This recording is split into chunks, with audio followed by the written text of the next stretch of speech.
The campaign in Poland gave us the opportunity to really get to know the Jewish people.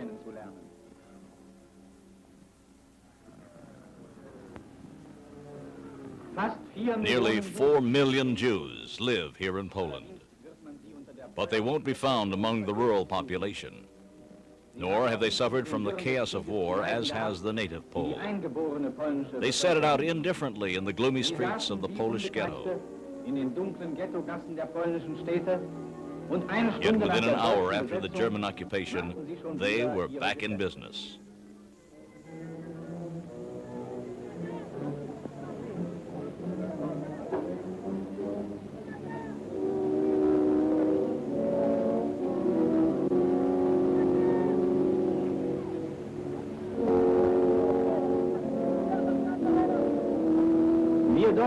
We Germans had a look at the Polish ghetto 25 years ago.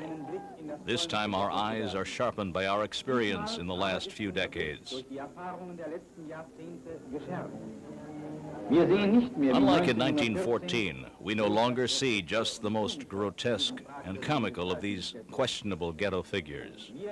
This time we recognize that there's a plague here, a plague that threatens the health of the Aryan peoples.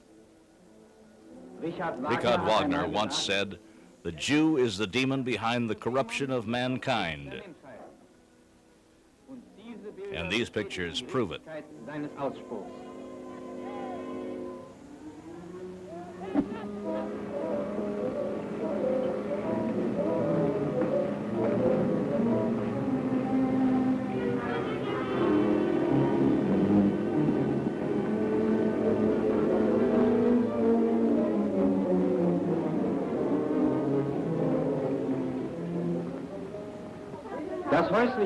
Jewish home life reveals remarkable lack of creative ability to civilize. In plain language, Jewish dwellings are filthy and neglected.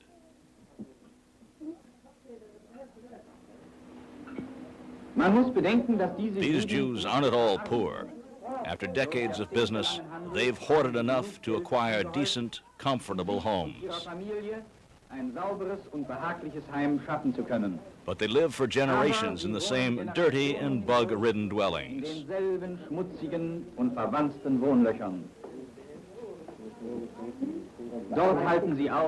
Untroubled by their surroundings, they go right on with their prayers. The bobbing motion is part of the ritual for reading Jewish scriptures.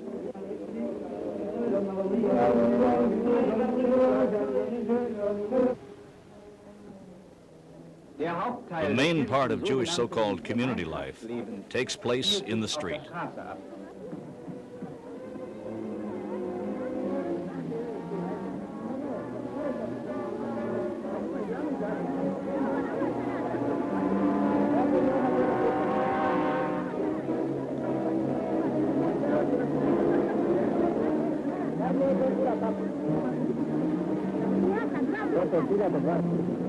Seldom are Jews found doing useful work. And when they are, as here, it often isn't voluntary. The German military government is making them clear away rubble. It appears that they're not used to working and don't like it either.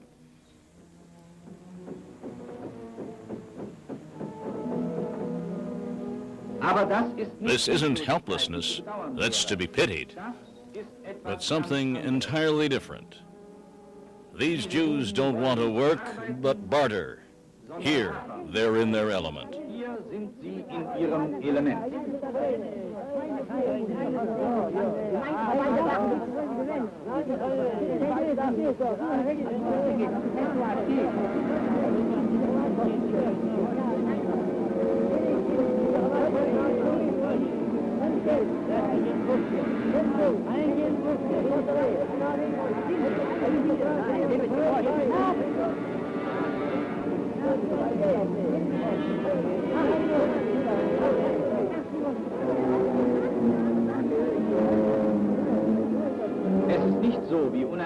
It's not true that Jews are forced into trade because other professions are closed to them.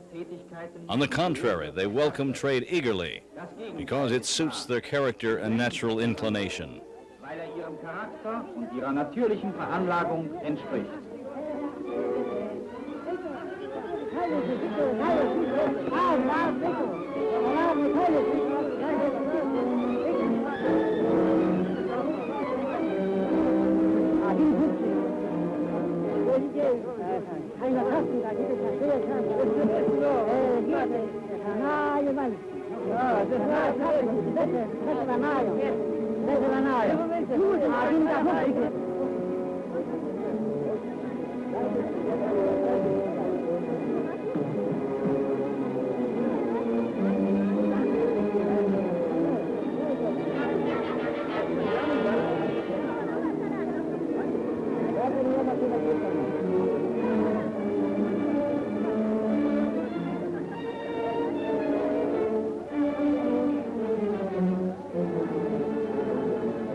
One might want to regard these haggling children as a sign of great poverty.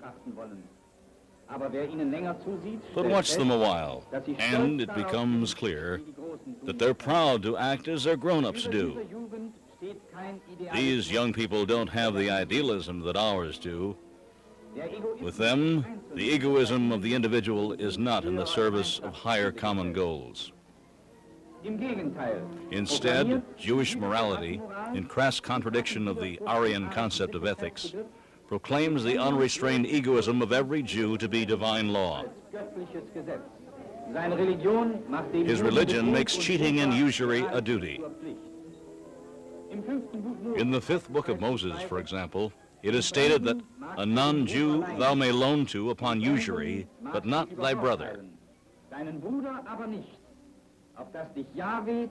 That the Lord may bless thee in all thy dealings. For the Jews, then, doing business is something holy. This is totally incomprehensible to non-Jews.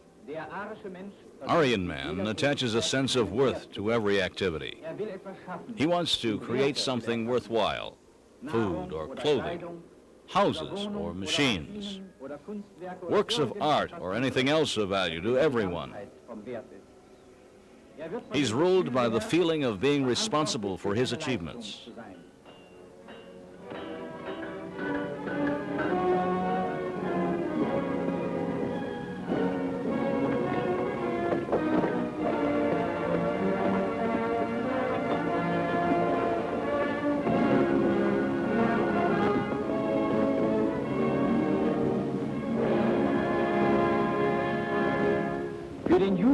For the Jew, there's but one thing of value: money. How he gets it makes no difference. The first trade goods are generally worthless trash of all sorts. That's how the little Jews start out. Soon, they've reached the point where they can sell from a tray, and before long, they've assembled a complete line of goods.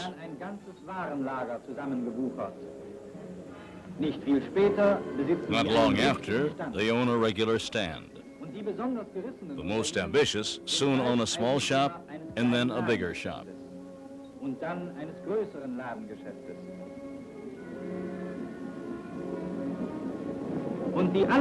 The most cunning, that is, the most unscrupulous, eventually have warehouses and banks and move into the most splendid mansions in the cities, provided that they don't get in each other's way, as in the narrow ghettos of the East.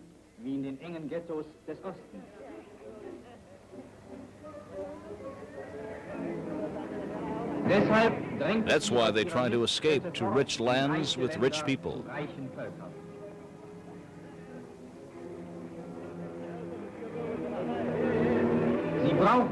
They need other peoples because they need the wares with which to do business.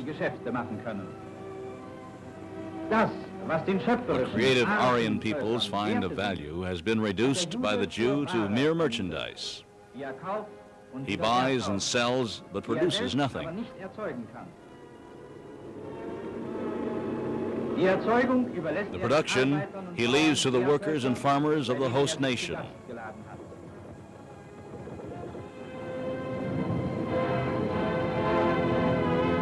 The Jews are a people without farmers or workers, a race of parasites.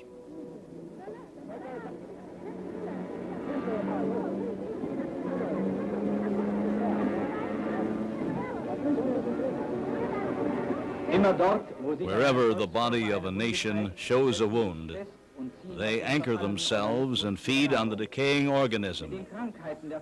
They make business out of the sickness of the nations, and therefore endeavor to deepen and prolong all conditions of sickness. That's how it is in Poland and was in Germany. The Jews have been this way throughout their entire history. Their faces bear the age-old features of the perpetual sponger, the eternal Jew, who, in the course of time and worldwide wanderings, has always been the same. There's no difference between these Jews in Poland and those in Palestine, though the two are geographically separated.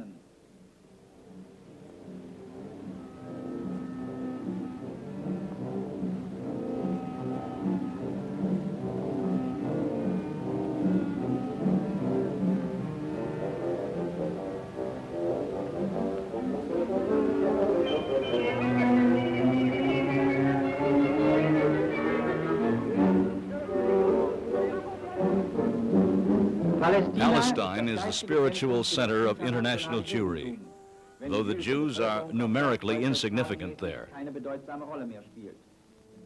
Here at the Wailing Wall, they gather and mourn the fall of Jerusalem.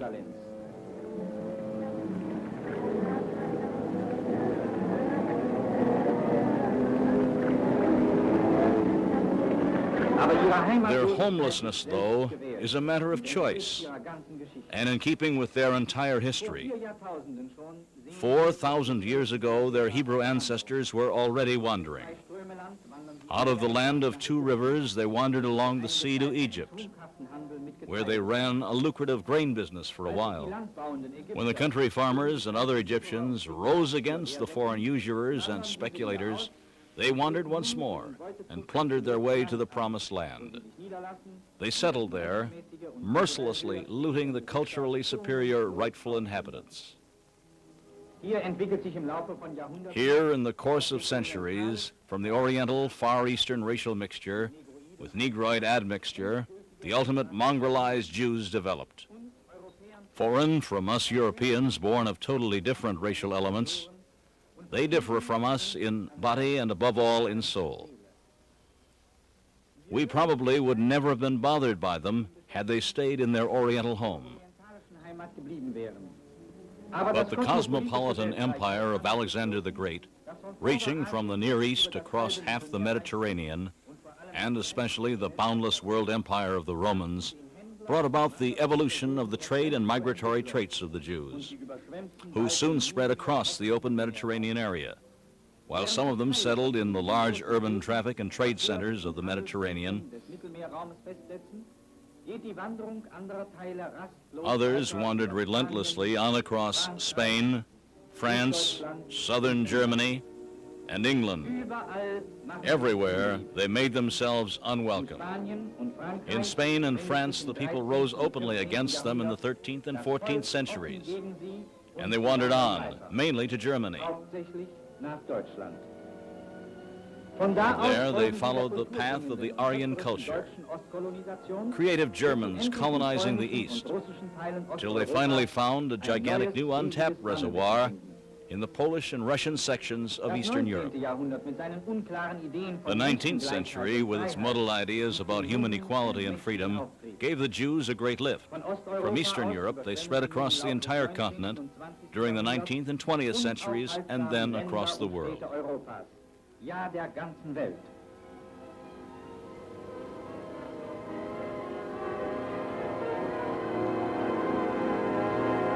Parallel to these Jewish wanderings throughout the world is the migration of a similarly restless animal, the rat.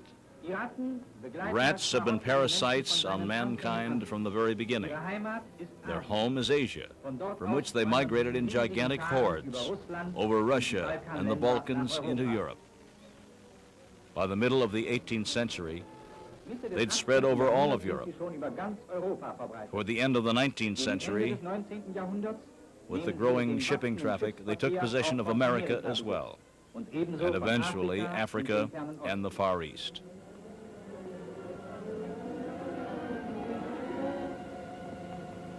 Wherever rats turn up, they carry destruction to the land by destroying mankind's goods and nourishment and spreading diseases and plagues, such as cholera, dysentery, leprosy, and typhoid fever. They are cunning, cowardly, and cruel, and usually appear in massive hordes.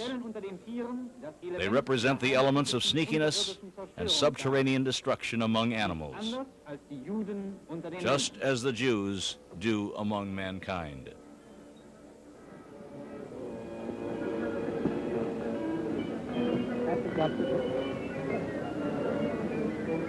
The parasite nation of Judah is responsible for a large part of international crime. In 1932, the Jews, who made up only 1% of the world's population, accounted for 34% of the world's dope peddlers and 47% of robberies, 47% of crooked games of chance, 82% of international crime organizations, and 98% of dealers in prostitution. The most common expressions in the jargon of international gangsters and criminals stem from Hebrew and Yiddish words. These physiognomies immediately refute the liberal theories about the equality of all who bear a human countenance. The Jews alter their outward appearance when they leave their Polish haunts for the rich world.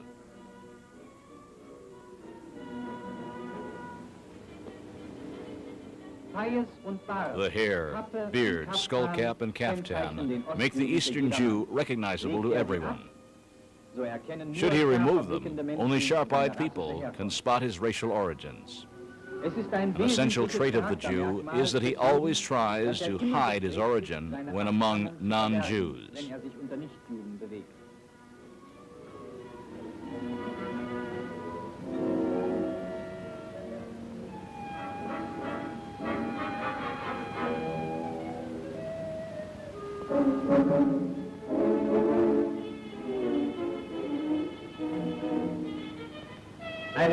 A bunch of Polish Jews still wearing caftans. And now, in Western European clothes, prepare to infiltrate Western civilization.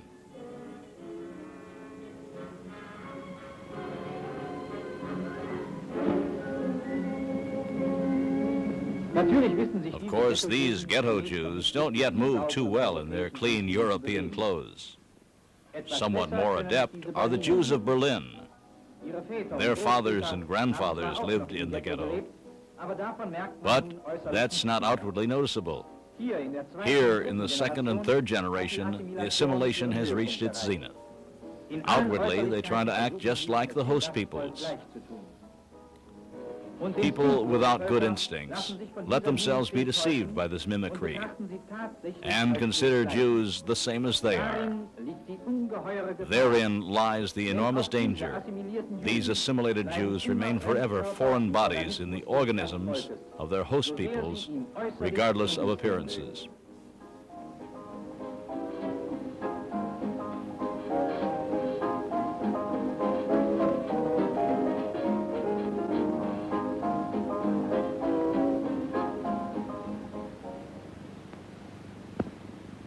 Even aristocrats with old Jewish names, who've intermarried with the Aryan nobility for generations and are a part of European high society, remain foreign bodies.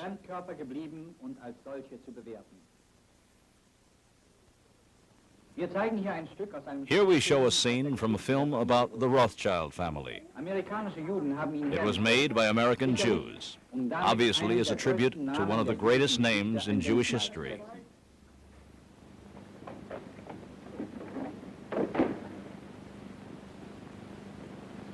Mama, put away the silver. I have.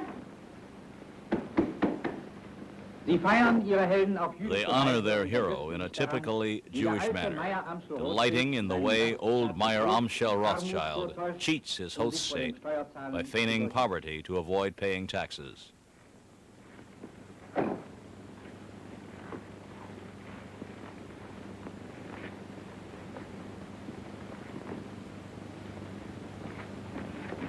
Hurry up, Carl. Come up, James. Over the fireplace. Remember, no deal for the last 5 days. Understand? Yes, Father. Are you hungry? Not so very. Then look hungry. Look hungry. Angela Sullivan, you remain below. Mama, hide the roast.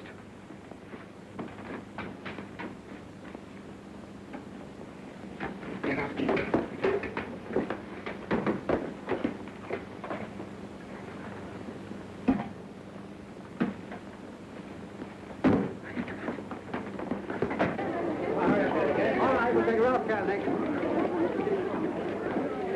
Mama, take your sewing and sit there. Nathan, by me. Nathan, take your hands out of your pocket. Open up, Joe.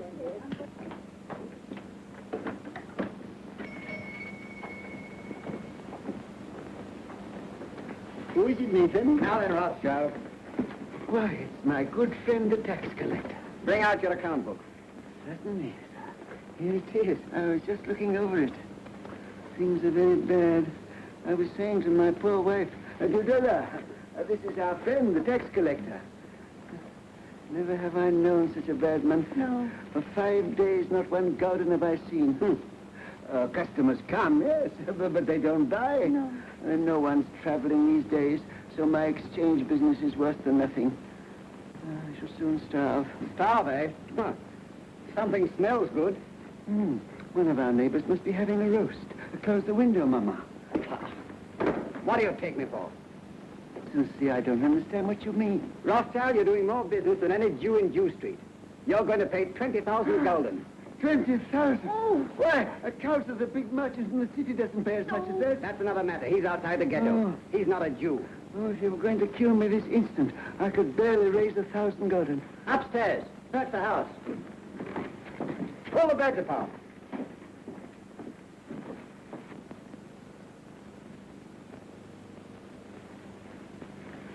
Well, I might perhaps raise 2,000 gulden. Very interesting. Much money is lost through sending gold by coach from one country to another. In times of war, it is seized by the enemy. In times of peace, by thieves. You are 5 brothers. I want you each to start a banking business in a different country. One to go and open a house in Paris, one in Vienna, one in London. Choose the most important centers, so that when money is to be sent from here to London, let us say, you won't have to risk life and gold. Amshel, here in Frankfurt, will just send a letter to Nathan in London saying, pay so-and-so. And that will be offset by loans from London to Frankfurt. Understand? Yes. In your day, there will be many wars in Europe.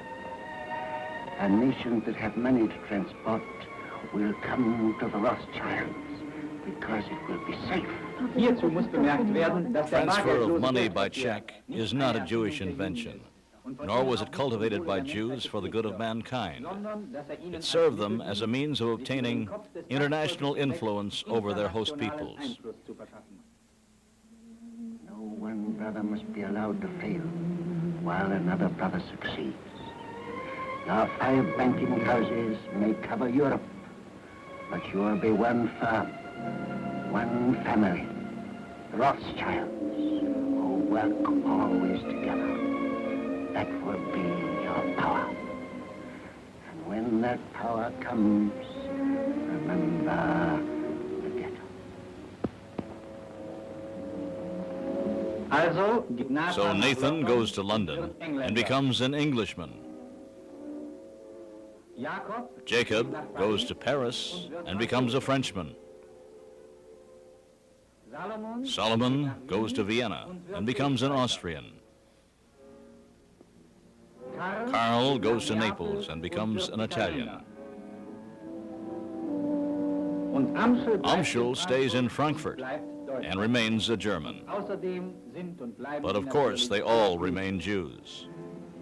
Therefore, when during the French Revolution, Jews became rightful citizens of their respective host nations, they each belonged to 2 nations at the same time. It's not for nothing that they have blood relations at all European courts, and are therefore intimately acquainted with what goes on at these courts and in the countries they preside over. In this century of industry and progress, Jewish business blooms as never before. The House of Rothschild is just one example of the use of this tactic by the Jews to spread their net of financial influence over the working man. The House of Warburg follows the same tactic as do other Jewish banking families. By the beginning of the 20th century, the Jews are sitting at all junctions of the world's money market. They're an international power. Though they make up only 1% of the population of the earth, their capital enables them to terrorize world exchanges, world opinion, and world politics.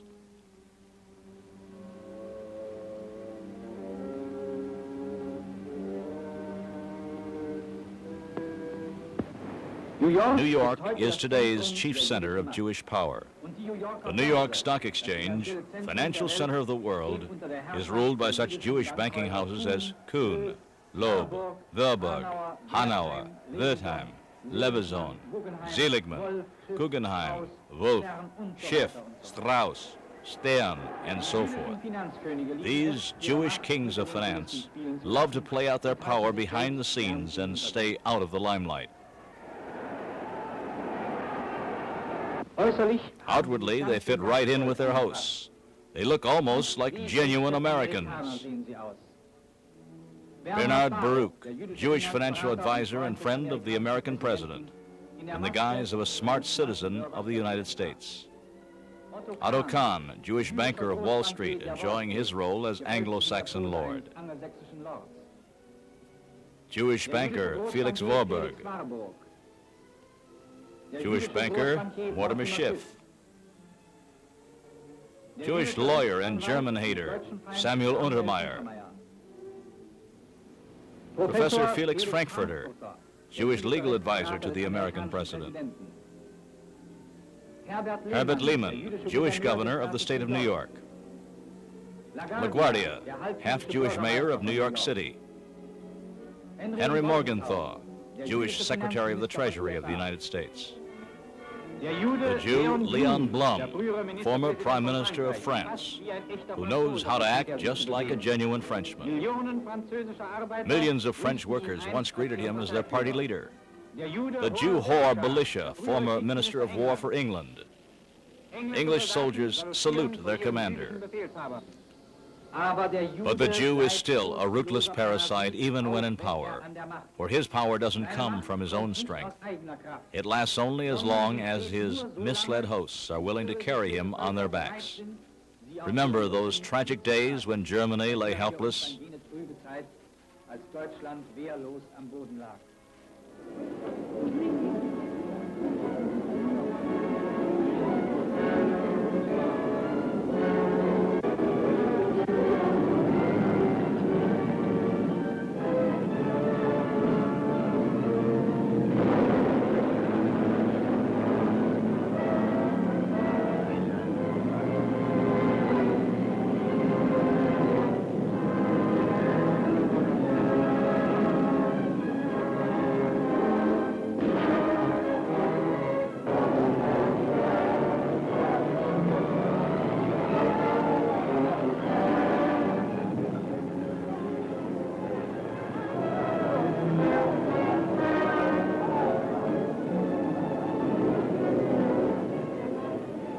The Jews saw their chance.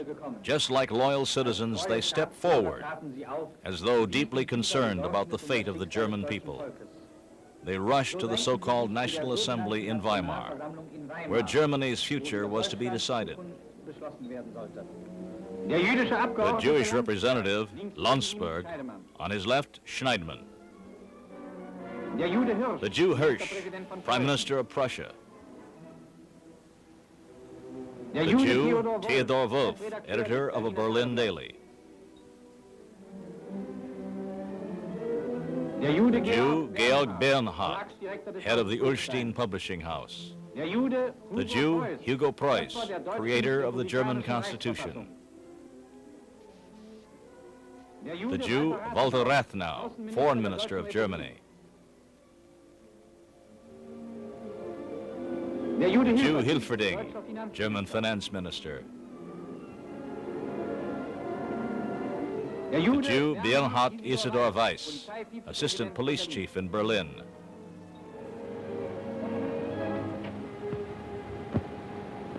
Meanwhile, other Jews represented the radical line against law and order.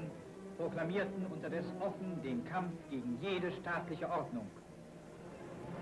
In the guise of selfless humanitarians, they promised the masses castles in the sky, inciting them against civic order. Unrestrained personal freedom and self-indulgence for the individual. Rejection of all ideals and higher values. Submission to the basest life of material pleasures. Criticism of all that is sacred. Revolt against everything. Incitement of the young to class warfare and terrorism. It's no accident that this doctrine of destruction of nations sprang from the Jewish mind of Karl Marx, son of Margolai, a rabbi and lawyer in Trier. The founder and organizer of the German Social Democratic Party was the Jew Ferdinand Lassalle Wolfson.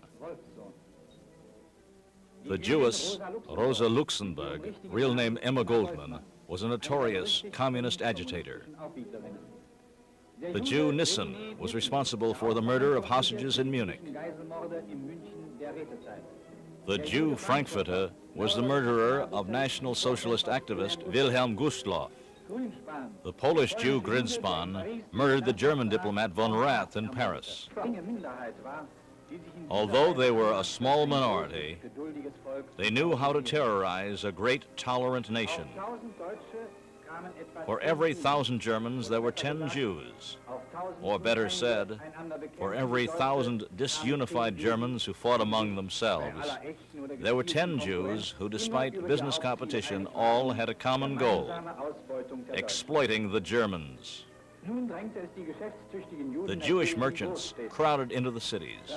3/4 of all Jews lived in the big cities, but not to work in the factories. They left that to the Germans. For every 1,000 workers in Berlin, there were 2 Jews. At the beginning of 1933, of 100 state prosecutors in Berlin, 15 were Jews. Of 100 judges, 23 were Jews. Of every 100 lawyers, 49 were Jews. Of every 100 doctors, 52 were Jews. Of every 100 merchants, 60 were Jews.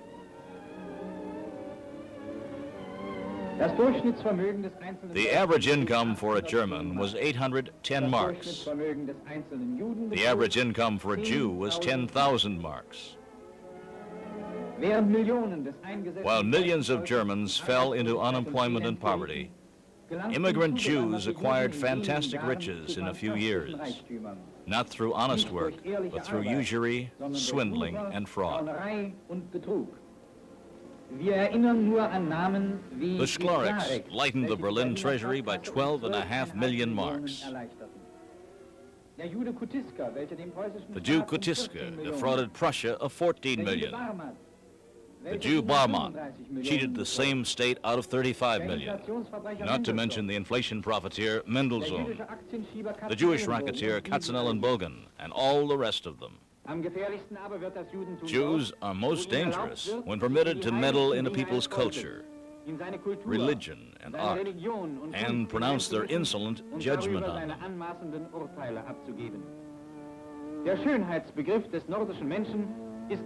The concept of beauty of Nordic man is incomprehensible to the Jew by nature, and will always remain so.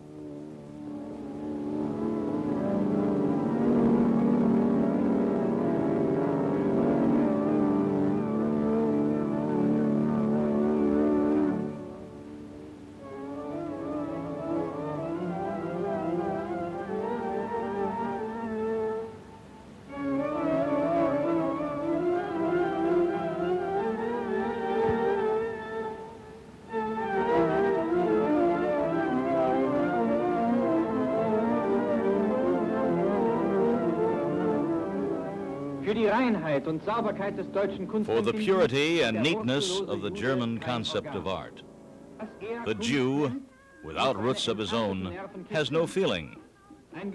What he calls art must gratify his deteriorating nerves. The stench of disease must pervade it. It must be unnatural, grotesque, perverse, or pathological. These feverish fantasies of hopelessly sick minds were once extolled by Jewish art critics of German public life as high artistic expressions. Today it seems incredible that such pictures were once bought by nearly all our galleries. But Jewish art dealers and critics praise them as the only real modern art.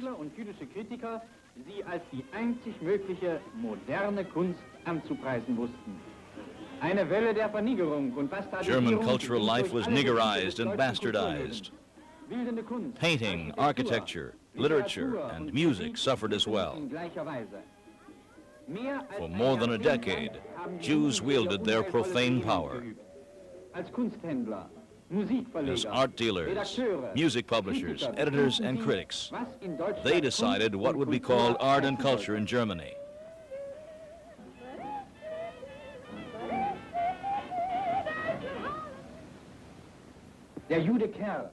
The Jew, Kerr, art czar in the Weimar Republic.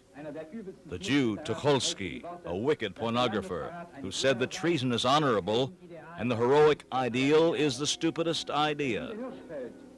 The Jew, Hirschfeld, who promoted homosexuality and perversion. In the guise of scientific discussions, they tried to direct mankind's healthy urges down degenerate paths.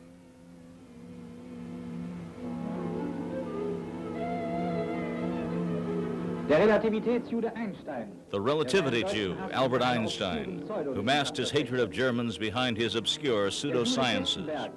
The Jew Kistenberg, controller of German music in the Prussian Ministry of Culture. The Jews' El Dorado was the German stage. Here they ruled unchecked, degrading the classical tradition by appealing to the basest instincts. The Jew Haller and his review. Likewise, the Jew Nelson. The Jew Rotter, who had a monopoly with 7 theaters in Berlin, finally skipping out while millions in debt. The Jewish review director, Robert Klein. The Jewish stage dictator, Max Reinhardt. Wir wollen Sie, ohne Sie zu stören, mit der Tonfilmkamera belauschen. Sehr freundlich. Aber wir müssen es dämpfen, wenn gesprochen wird. Wir können ja hinten eine Tür noch. Da können wir anfangen. Auf den meisten Bühnen regierten Juden. Most stages were directed by Jews. The Jewish comedians Ehrlich and Morgan.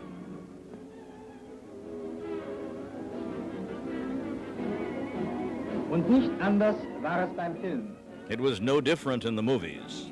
Der jüdische Filmregisseur Richard Oswald. The Jewish film director Richard Oswald. The comedian Geron. Die Darstellung des Anrüchigen und Jews consider portrayal of disreputable and repellent particularly fertile ground for comic effect. Die Jüdin Rosa Valetti. The Jewess Rosa Valetti. Der Jude Kurt Bois gefällt The Jew Kurt Bois enjoys a particularly perverted role.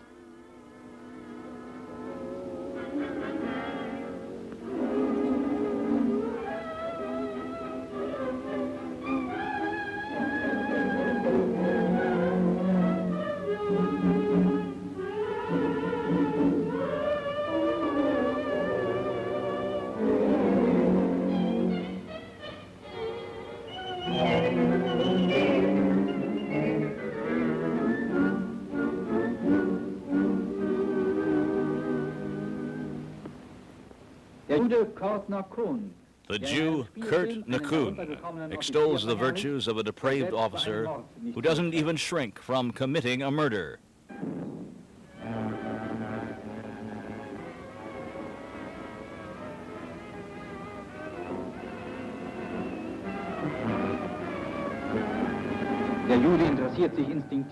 The Jew is instinctively interested in everything abnormal and depraved.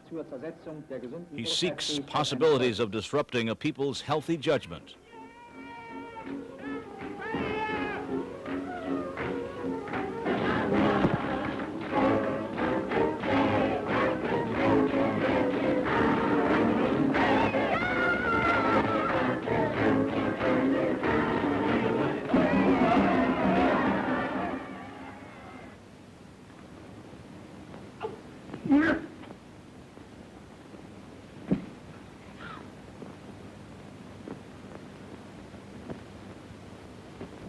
The Jew Peter Lorre in the role of a child murderer, with the notion that not the murderer but his victim is guilty.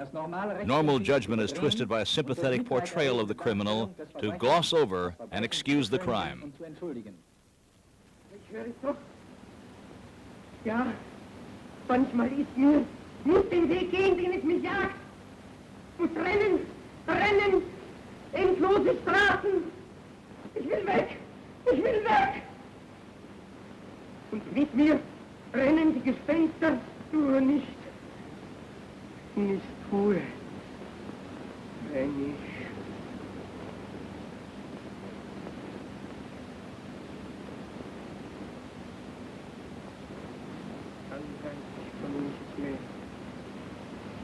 dann stehe ich vor einem Plakat und lese, was ich getan habe, und lese und lese. Was habe ich getan? Aber ich weiß doch von gar nichts. Aber wer glaubt mir denn? Wer weiß denn, wie sie mir aussieht, wie es schreit und brüllt da innen, wie ich tun muss, will nicht, muss, will nicht, muss. Und dann schreit eine Stimme und ich kann es nicht mehr hören. Hilfe! A disproportionately great number of Jews attained prominence in Germany. In newspapers and newsreels, their Jewish cronies presented them to the public as German artists. The Jew Richard Tauber left for New York and was mourned as an alleged loss for German art. The Jew Ernst Lubitsch was hailed as a German film producer.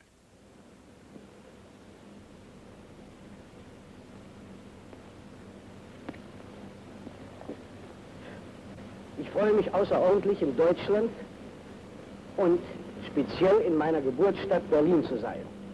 The Jew Emil Ludwig Kohn was honored as a German writer. Ich glaube, dass ein Autor heute nichts Besseres tun kann, als den deutschen Namen mit Ehren ins Ausland zu tragen. The Jew Charlie Chaplin was welcomed by an enraptured crowd when he visited Berlin.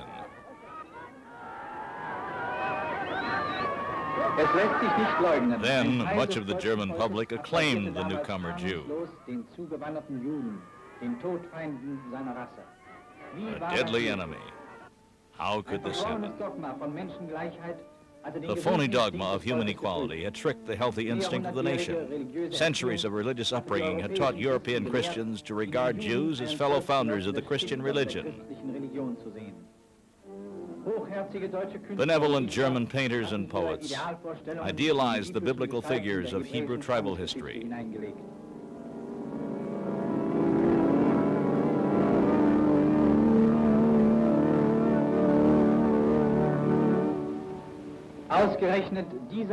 Abraham, Isaac, and Jacob were considered pillars of the highest morality and human nobility.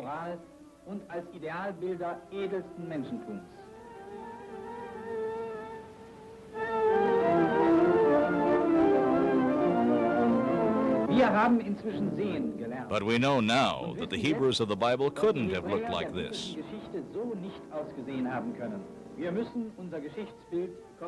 We must correct our historical view. Here's what real Hebrews look like.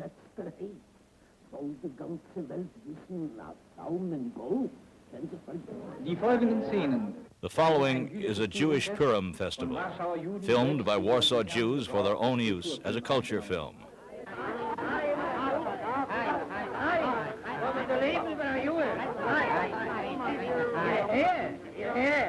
Ihr habt den Kosten suchen.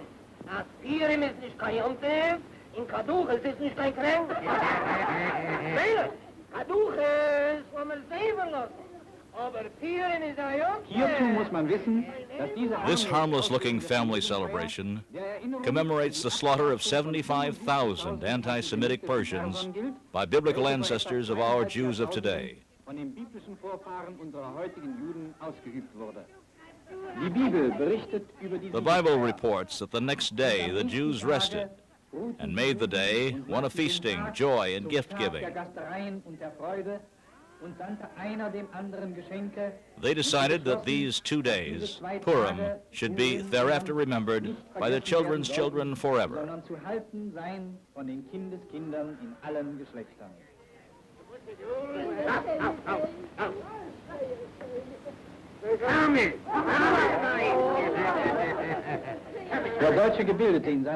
Educated Germans, objective and tolerant, regard such tales as just folklore and strange customs. But that's the race of Israel, still rubbing its hands over its feast of revenge, even when dressed in the Western European clothes in which today's Israelites hide their murderous nature. nicht schaffen. Ja, wer soll nicht schaffen, weil so ist da kein ganzen geroten Winter. Ist gesucht, Rasierer. Ist gesucht. Fuß geht gesucht. Pfeife. Fuß geht gesucht. Herr Retter von der Megille, Sie doch wir haben immer Ei, geht gesucht. Tate, halt sich in der Meile. Tape, das hört sich im Regen erlassen. Ist gesucht, Rasierer. Heire!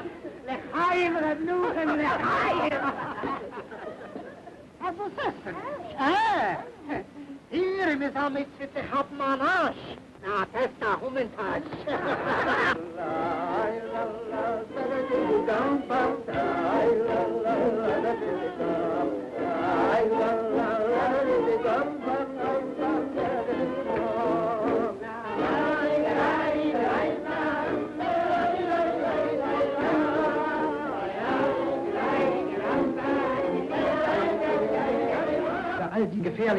To understand the serious danger behind all this, it's necessary to look at the moral teachings of the Jewish race.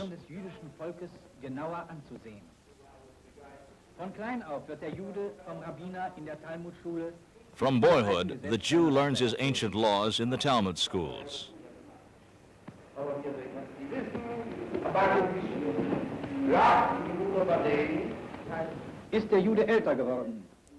As he grows older, he learns more from the books of Jewish law. Das ist kein Religionsunterricht. But it's not religious Wir haben instruction. diese Meister der Verstellungskunst. Sind The nicht rabbis are not Politiker, peaceful Schriftsteller, theologians, but sondern political politische educators. Erzieher. The politics of a parasite race must be carried on in secret. Gemacht werden. Und ihre Absichten brauchen dabei dem einzelnen Ghetto The individual ghetto Jew doesn't necessarily have to know all their wenn plans. von Jugend auf mit It's ihrem enough Geist that he's filled with the Spirit from youth on. Was lehrt nun das What does the uralte ancient Gesetz law of the an? Talmud teach? Hören wir einige Sprüche. Always be cunning when afraid. Immer sei klug, Answer immer softly to ruhig. calm the anger of the Antworte stranger so dann that you'll be und loved. berichtige den Zorn auf des Fremdlings, damit du beliebt seist oben und angenehm unten. Verbinde dich mit dem, welchem die Ally Stunde yourself with him on whom fate smiles at the moment. Kanaan seinen Söhnen 5 empfohlen. things Canaan taught his sons. Einander, Love one another, love pillage, love excess, hate your masters, and never tell the truth. hasset eure Herren und redet nie die Wahrheit.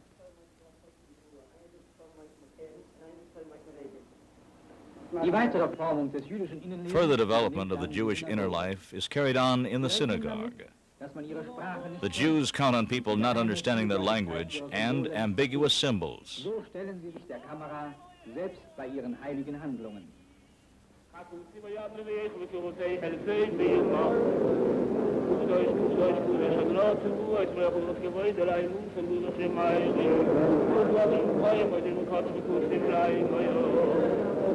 Die schwarzen Kästchen auf dem Kopf der The Gläubigen black boxes on their heads contain law passages.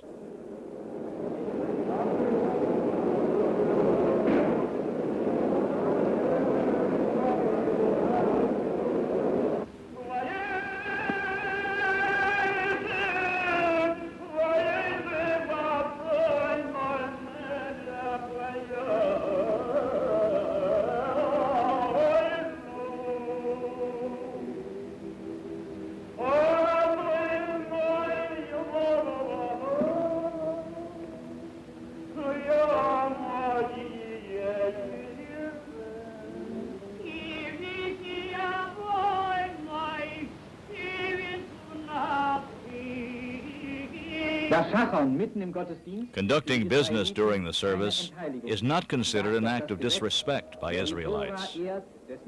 The law teaches that whosoever teaches the Torah will succeed in business.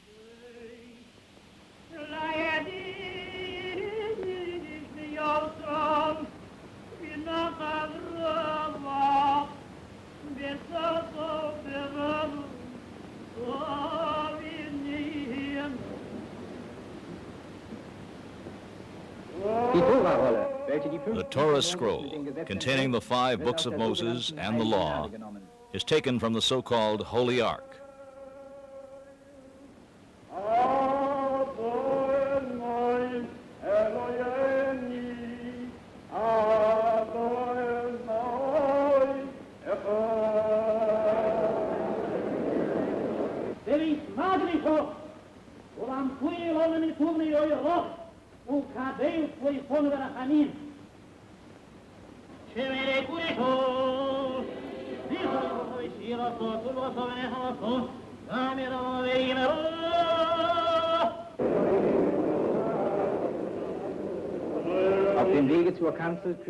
On its way to the pulpit, Jews kiss it to ask forgiveness for their sins.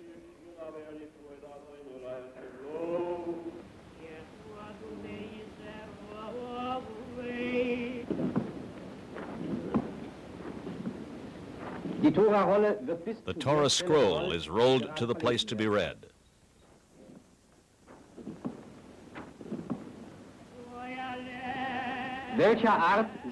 What sort of truths does it teach? Horahayim, verse 290. Praise to the Lord who has set apart the holy and the common nations, Israel and the other races. The heathens who do not keep your commandments, you have made enemies to be wiped out. God's anger is on them, and he says, even the best among the heathens will I kill. There are none good among the peoples of the world, for they are blasphemers. But the sons of Israel are all righteous. Haggadah 3, verse 1. And the Lord told the Israelites, you have made me the one God of the world, and I will make your people the only rulers of the world. Horahayim 126, verse 1.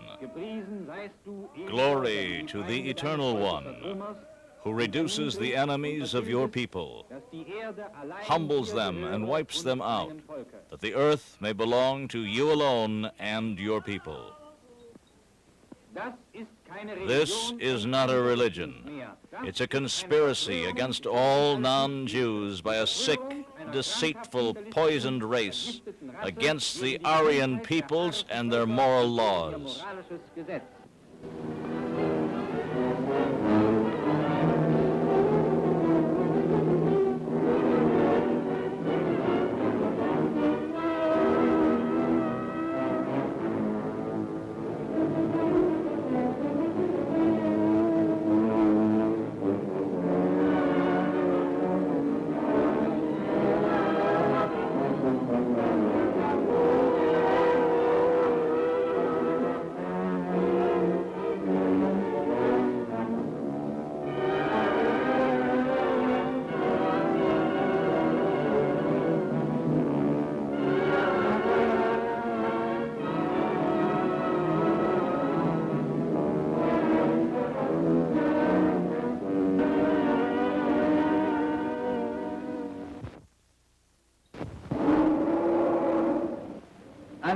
Supposedly, their religion forbids Jews from eating ordinarily butchered meat. So they let the animals bleed to death while conscious. The Jews deceptively describe this cruel method as the most humane way to slaughter.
European science has long acknowledged the torturous character of this type of slaughter.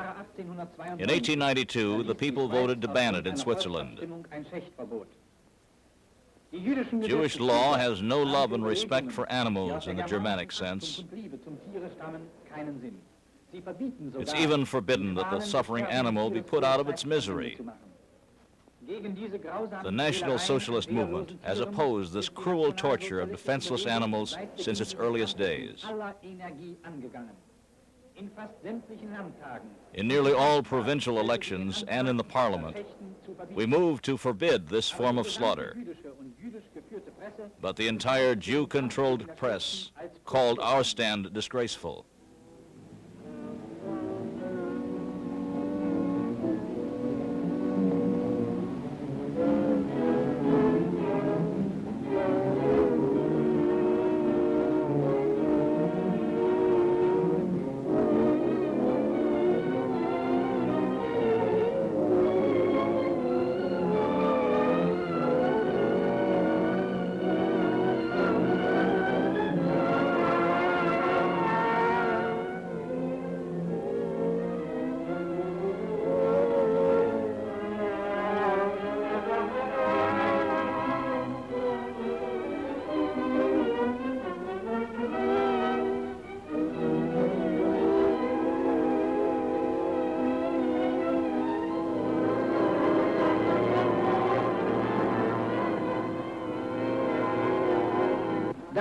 The Jewish press could only get away with writing this because hardly any Germans had ever seen a kosher slaughter. Considering the well-known German love of animals, it would otherwise have been impossible for the Jews to continue their cruel torture of innocent and defenseless animals unpunished.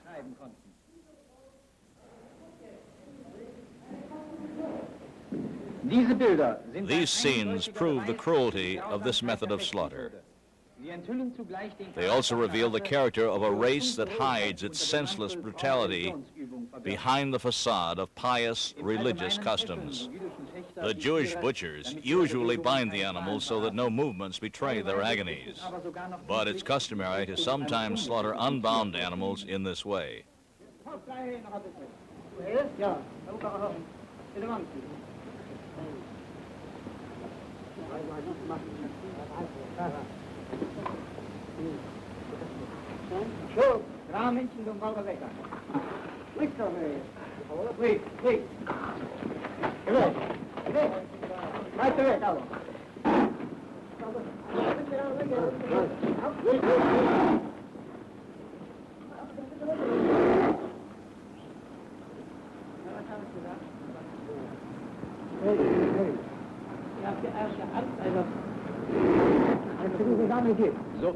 Right after the Fuhrer took power, a law enacted April 21st, 1933, forbade the Jewish form of slaughter. It decreed that all warm-blooded animals be given anesthetic before slaughter. And just as with ritual slaughter, National Socialist Germany has made a clean sweep of all Jewry. Jewish thinking and Jewish blood will never again pollute the German nation.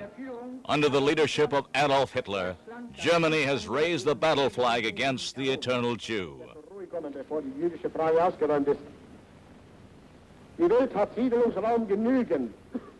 Es muss aber endgültig mit der Meinung gebrochen werden, als sei das jüdische Volk vom lieben Gott eben dazu bestimmt, in einem gewissen Prozentsatz Nutznießer am Körper und an der produktiven Arbeit anderer Völker zu sein.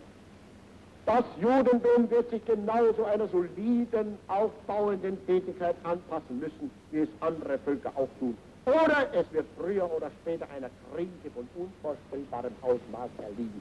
Wenn es dem internationalen Finanzjudentum in und außerhalb Europas gelingen sollte, die Völker noch einmal in einen Weltkrieg zu stürzen, dann wird das Ergebnis nicht der Sieg des Judentums sein, sondern die Vernichtung der jüdischen Rasse in Europa.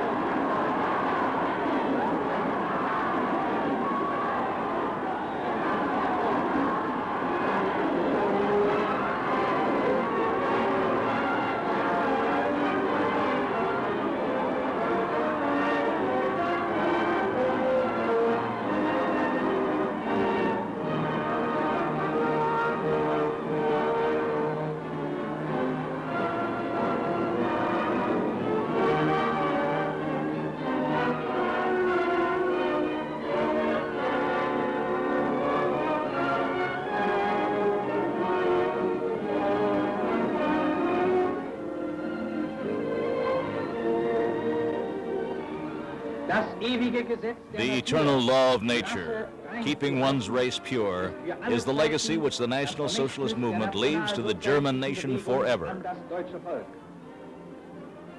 In this spirit, the unified German people march on into the future.